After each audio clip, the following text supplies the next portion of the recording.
posisi kami dari yang Federasi Muslim Papua, kami yang tergabung dari dua komponen, terutama 3 komponen besar, ada kami dari PNCL, PNUP, PNSUB, kemudian dari media yang akan dipercayakan untuk selalu memimpin aksi di lapangan, KMPB, juga ada perwakilan mahasiswa. Pada prinsipnya kami mau menegaskan menyangkut situasi penyelesaian masalah hak asasi manusia di Papua. Akar persoalan pelanggaran hak asasi manusia di West Papua itu sebenarnya persoalan politik. Mulai dari Papua dianeksasi ke dalam negara Republik Indonesia, sejak itu terjadi pelanggaran hak asasi manusia, terjadi secara terus-menerus sampai hari ini. Pelanggaran HAM itu terjadi karena Roma Agreement yang tidak melibatkan orang Papua, pelanggaran yang pertama. Kedua itu New York Agreement yang tidak melibatkan orang Papua. Orang mati ini akibat, penyebab dari itu. Ini akibat semua.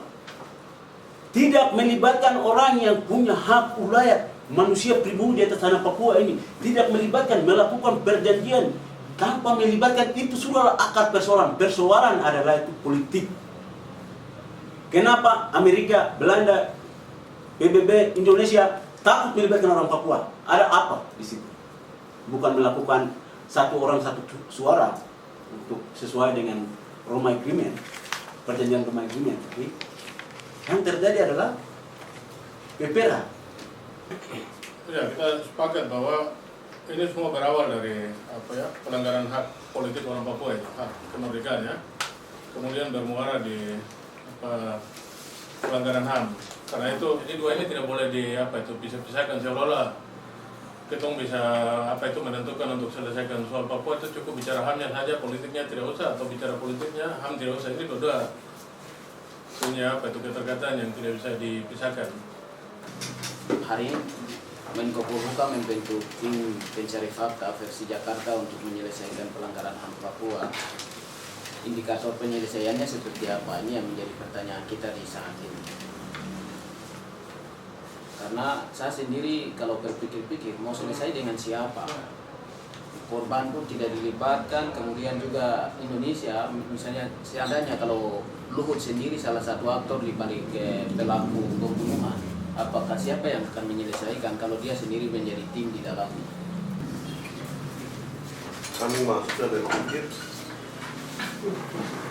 memang bisa aneh kalau kita lihat Indonesia yang sedang hari ini lakukan.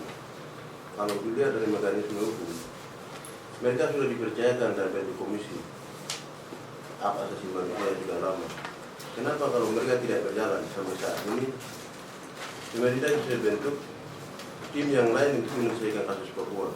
Wah, ini aneh kalau sebenarnya kita lihat. Misalnya Abe Pura, itu kami tahu kalah. Walaupun tim sudah turun, kemudian dia kalah. Dan kami berpikir bahwa semua kasus pasti kalah.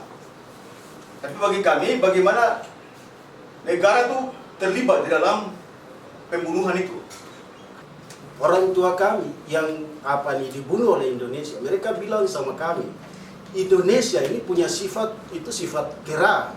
Kau punya pisang masak di kebun, dia akan makan kau pisang masak, kau ke sana usir dia akan balik serang kau. Itu sifat Indonesia. Dan itu yang terjadi sampai dengan hari ini. Mana mungkin kami orang Papua percaya Indonesia setelah dia sudah bawa segala sesuatu dari kami. Saya pikir Pacific Island Forum maupun MSG punya mekanisme tersendiri untuk penyelesaian masalah Papua. Itu sudah ada sebenarnya. Tapi apakah mungkin Indonesia akan buka diri? Ini yang kami minta, supaya Indonesia kalau memang dia nyatakan bahwa dia adalah negara demokrasi yang menjunjung tinggi nilai-nilai hak asasi manusia, dia harus buka diri.